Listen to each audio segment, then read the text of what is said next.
What's good, guys? LM7 here, back again with another review. This time, we're looking at an interesting set, the Republic Juggernaut.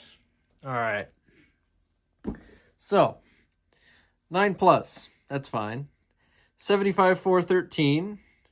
Strange, the set was, numerically supposed to come out a while ago, but sure, fine, whatever. Republic Juggernaut. I like the sound of that. I was really hyped hearing it called the Juggernaut. That's cool, right? Makes it sound impressive. 800 pieces. 813 to be exact.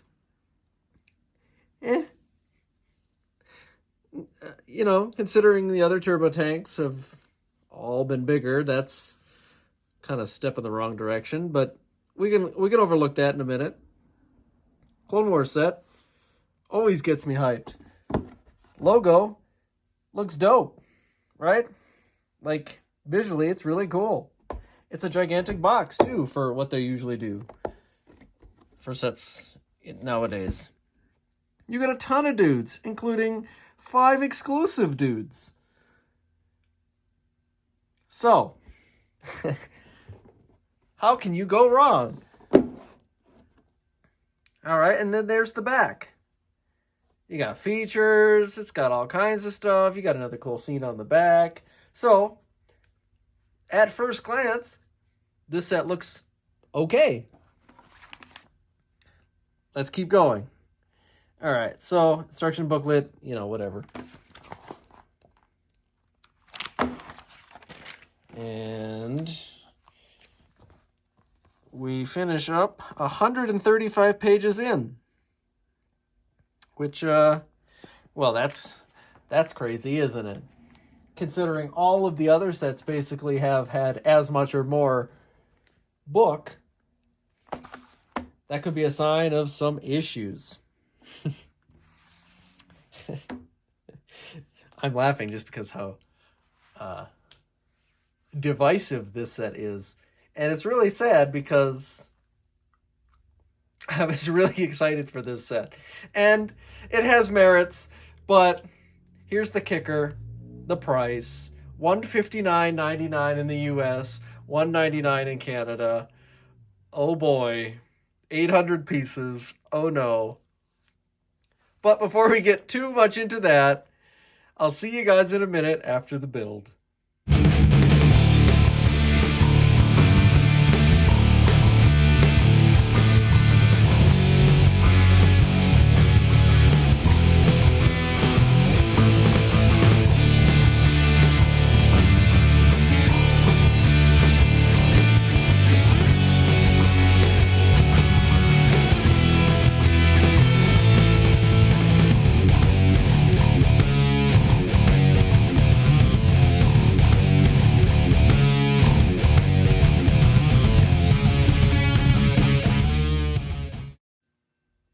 All right, we are back from the build.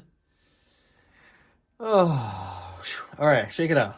All right, let's start with the good stuff, and then we'll move on to some small issues with this set. Small might be a laughable word there, but let's not get too far ahead of ourselves. Let's start with some dudes. So, first off, you get Coyote Mundi.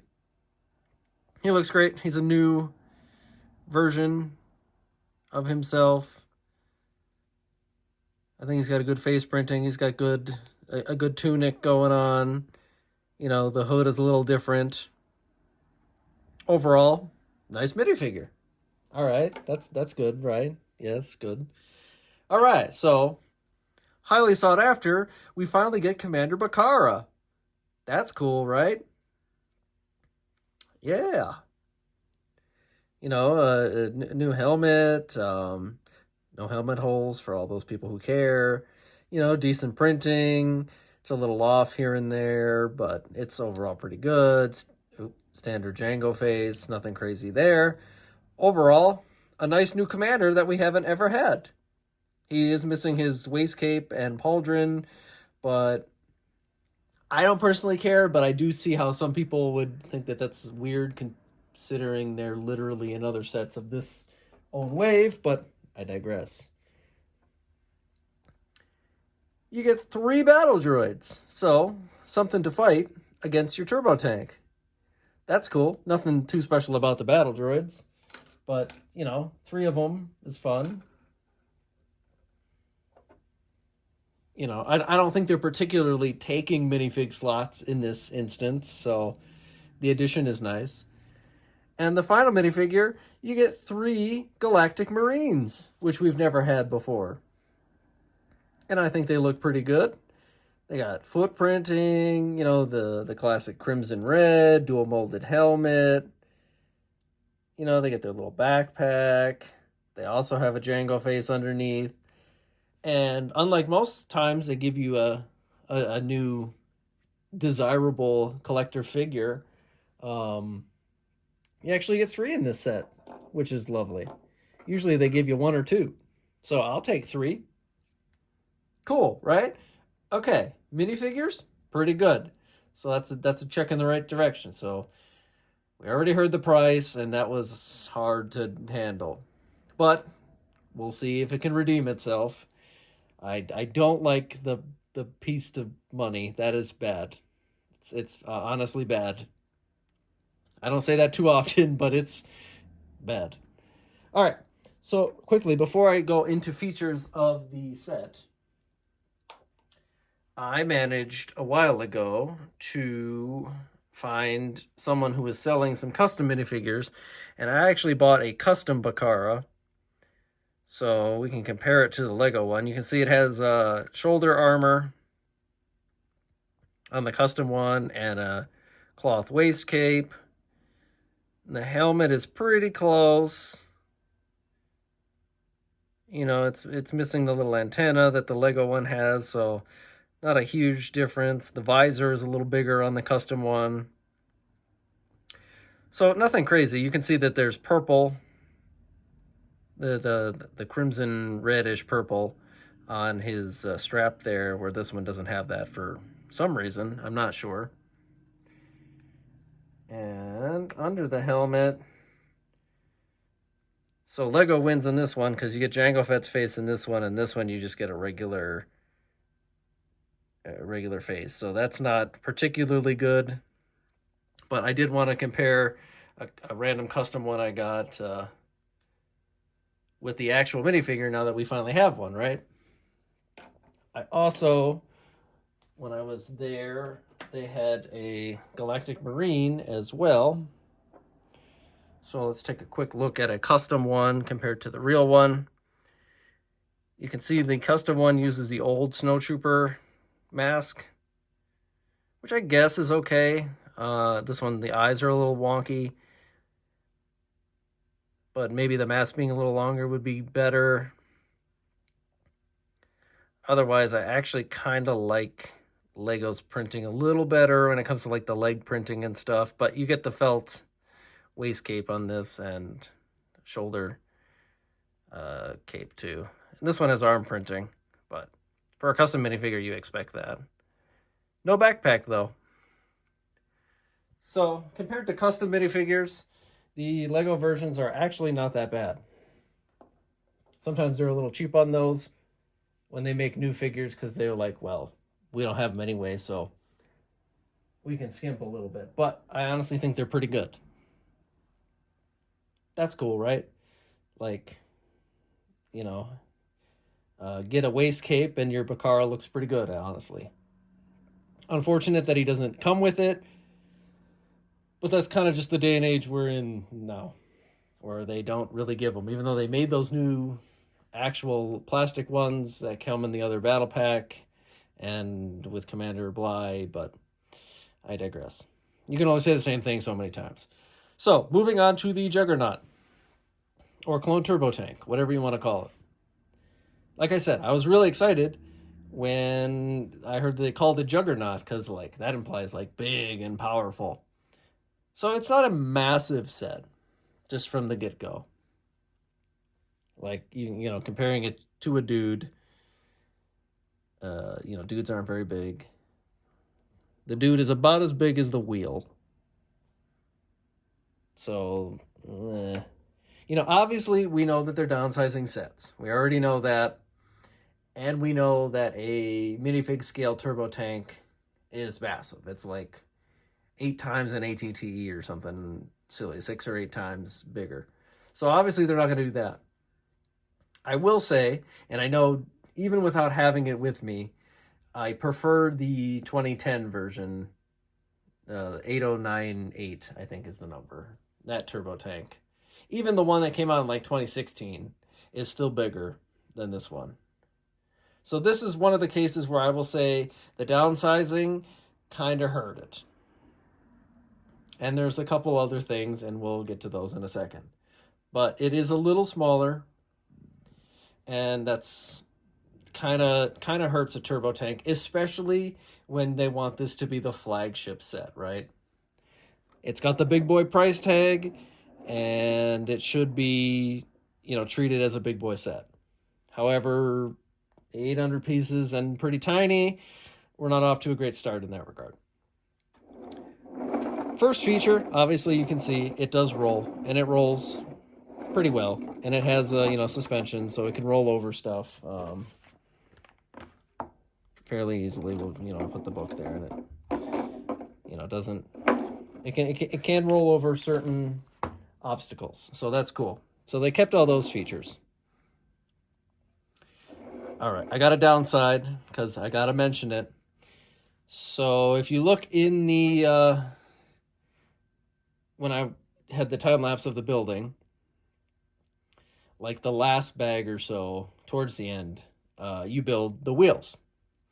And it's actually kind of a step in the right direction that they're brick built wheels, because they can, make them thicker and add depth and details and all that fun stuff that they couldn't do when they're a single, bigger piece, right? So it is a step in the right direction. However, these wheels, to match the size of the smaller turbo tank, are quite small. Unfortunately, they're smaller than all of the other ones, obviously. So picking it up and looking at the wheel, I don't know why they picked sand blue. Literally, like tan or anything, or even just maybe dark gray, probably would have looked better. But they did, for some reason, sand blue, and it shows through the front there too, which is strange. I don't hate it on the wheels, but I do think it's a weird choice, personally.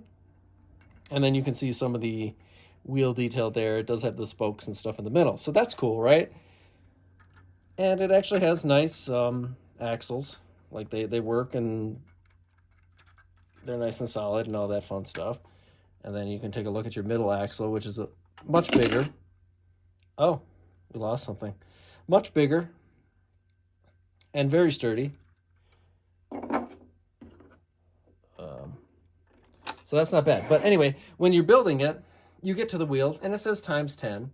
And I haven't seen that in a while. So shout out to the fun days where they did that all the time. The wheels are almost, I think it's 14 pieces per wheel. Times 10 is, and if you round, because I don't exactly remember off the top of my head. So it's like 150 pieces of this already small set go to just these little wheels. So your turbo tank is maybe 600 pieces after the axles and wheels are taken out. Considering that the 8098 turbo tank has 1,100 pieces and the wheels are maybe 20 pieces total, that kind of tells you everything you need to know, right? Price, awful. It's not even awful as a flagship set, because there are other $160 sets that are pretty good. And I'll show you one in a minute when I actually have a comparison this time around. But yikes, 160 for basically a 600 piece frame of a tiny turbo tank. We're not looking good, boys. We're not looking good. Rambling aside, you got shooties on both sides of the front. That's fine, whatever. We're not going to shoot those anyway. So if we look at the back, you can see the secondary control of the turbo tank, and you have your little guns, and they move up and down. That's all cool.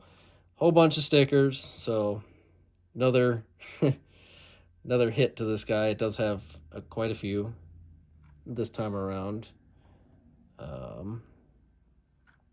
But honestly, the glass and like the inlay of it isn't that bad. Like I like the shape of this particular turbo tank if you don't look at how small it is.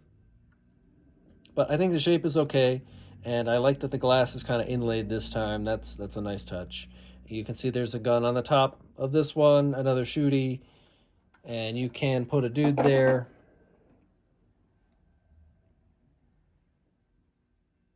Let's see if I can get a dude in there. There is 2 studs on there where you can put a Marine or whoever. It doesn't spin, but it does allow you to place a dude there. And this section does open, so if you take your dude out, you can open it up. And you can see on the inside, I thought these sides would open, but they actually don't. And you can see how the majority of the things are open. They're just like the little hinge pieces there, the little brown one. That's how they're doing the whole frame for this turbo tank, which is kind of a bummer considering there's such good methods of building nowadays. And it kind of makes it a little frail. And we'll look at that in a minute too. Sticker in there as well. I'm not going to put a dude in there because it's a tight fit and I'll never get him back out. But we'll put him on top. So this time around, there's nothing here. These panels don't open. As you can see, that's as far as they open with the little hinge it allows. So if we go towards the main body of the set, I like this little detail here, this little round piece. That's cool. Neat little design. Gotta throw positives in there. Take another Marine, and he can stand on the extending watchtower.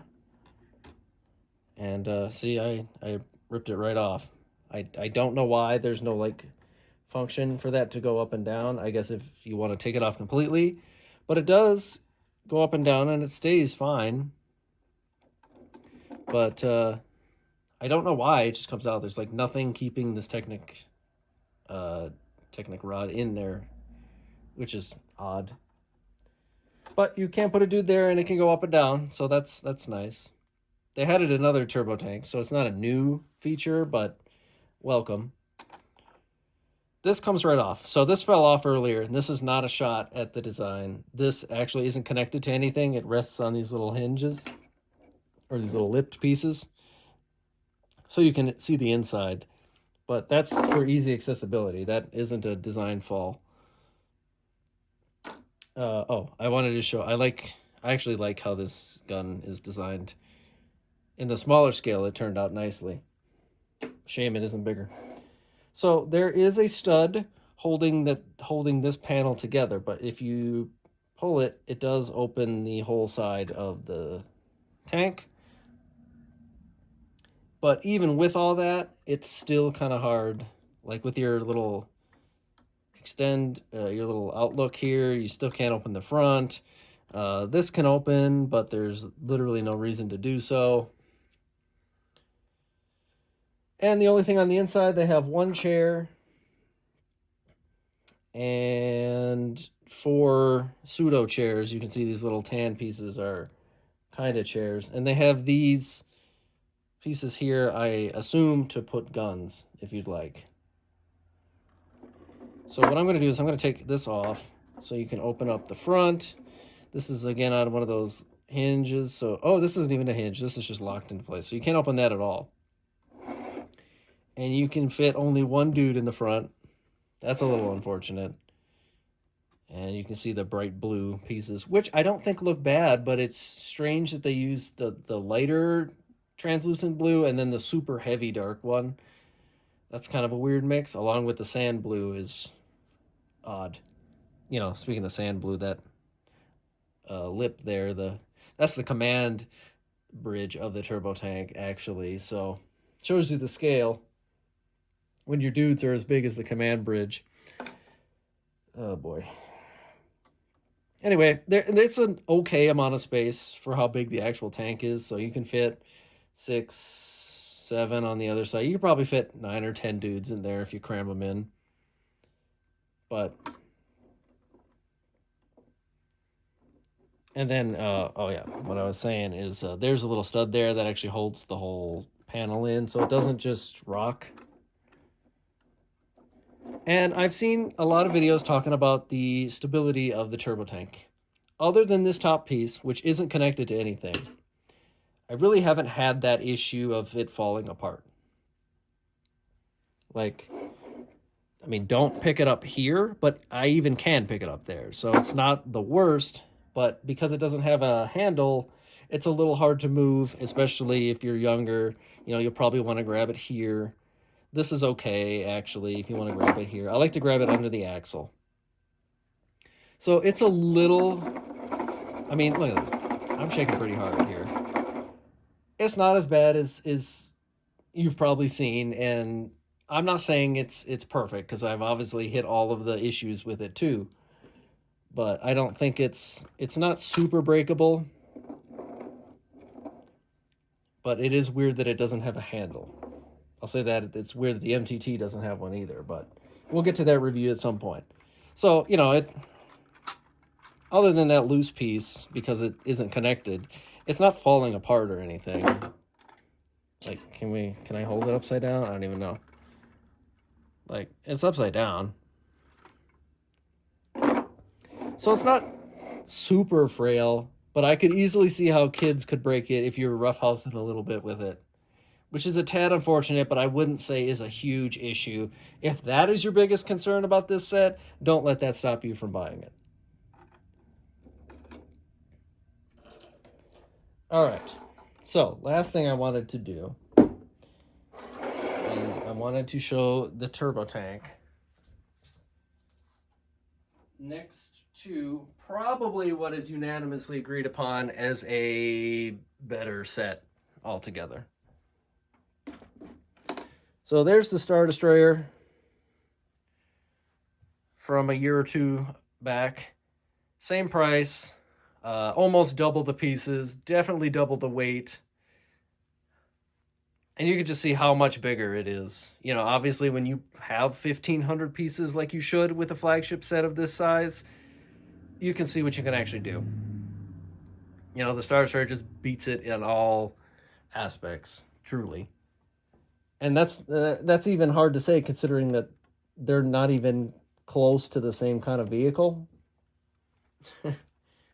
Right? But if you're on the fence between the Star Destroyer and the turbo tank, I would highly recommend the Star Destroyer, which we will review soon enough. So, what else can we say about the turbo tank? It is very expensive, ludicrously expensive, honestly. Like, no sugarcoating. It's the bad ratings on Lego.com are actually justified this time. So, I will say the actual set is not that bad. It truly isn't. But if it was like the last turbo tank, if it was 110, maybe 120 or 30 with the inflation nowadays,